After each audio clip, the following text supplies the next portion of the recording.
Oh yeah, it feels great.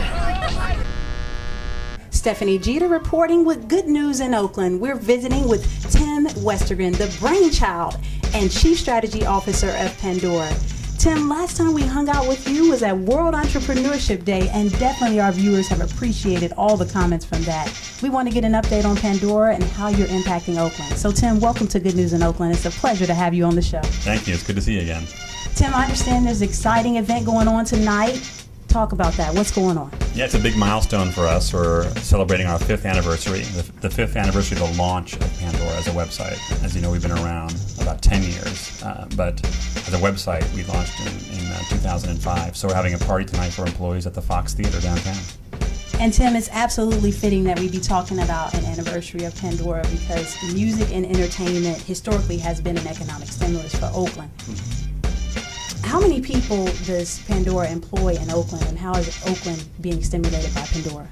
Sure. Well, we have about 200 employees total, and about 140 of those are in Oakland. And the vast majority of our employees live in the East Bay, so in and around Oakland. It's been our home for 10 years now, and we love being here. We feel like it's us. We feel very connected to the community, and the community has been a big supporter of Pandora at a bunch of key moments of our history. So this really is our home. Well, we're definitely glad to have you, and you currently have about 60 million plus registered users, and you're looking to expand significantly globally. How do you see your global expansion really forging an image of Oakland as a global force in the music industry?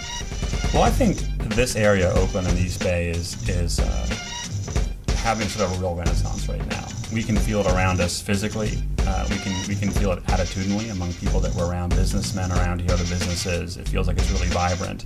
And I think that as Pandora expands globally, which we're wrestling with a bunch of issues to do that, but I think as we establish a global presence, I think that'll bring a lot of attention back to Oakland, not just, of course, in the U.S. now, but around the world. And I hope that'll sort of enhance Oakland's reputation. Oh, it definitely will. Oakland is a force to reckon with, and Pandora is really significantly impacting that. Now, this time last year, you turned a profit, and you're happily making a salary. How has the mobile application device really fueled both of those things happening? Sure. Well, I think it's hard to overstate how important mobile has been for us. We launched on the iPhone a couple of years ago, and that triggered an avalanche of new uses for Pandora. So people are taking mobile phones, using them in their car, at the gym, they're docking them and using them at home, and a whole host of consumer electronics companies have sort of followed suit. So Blu-ray players and flat screen TVs and et cetera. So the sort of tentacles and channels for Pandora is growing exponentially right now. It's very exciting. I can tell. You look great, Tim. Like, you are ready for success. And Tim, sustainability for Pandora, we want to keep you here. Rest on advertising as well as, these performance fees and licensing fees. How do you see the future of Pandora relative to the fees? Sure. Well, it's certainly our biggest cost center, and we're in an ongoing conversation or debate in Washington to try to get some degree of parity brought to rates. So internet radio, which is what we are, pays a much higher royalty than other forms of radio, so AM, FM, and cable and satellite. So that's kind of an ongoing battle for us, and I do want to sort of repeat that when we had trouble with this a couple of years ago, the Oakland community, both the listeners here as well as members of the city government, local politicians, really weighed in very heavily on our behalf, including Mayor Dellins, and brought a lot of force into Washington and helped us solve the problem. That's excellent news. And lastly, Tim, I can't go without asking about your recognition and time in conjunction with CNN as one of the top 100 most interesting people.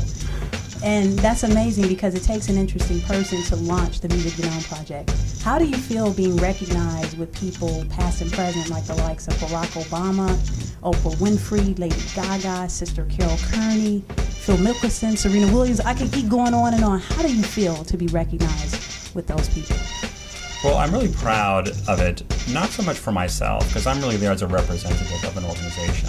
So I'm proud of the reason that I'm part of that, which is what the work Pandora has done. Mm-hmm. And I've been one of a large team of people that have put this together. And I think the good fortune I've had is to attract and build a team of people that are super capable and dedicated. So it's really, anytime we have that kind of an award or recognition, for me the pride is really about this team of people. I think it's just one of the best. we're so glad you put that team of people together, because at Good News in Oakland, we love having our music fingerprint. And I know the Oakland community, as well as the rest of the global community, appreciates that too. Tim, thank you so much for being on Good News in Oakland. You bet. My pleasure. Good News in Oakland! Oh, yeah, it feels great.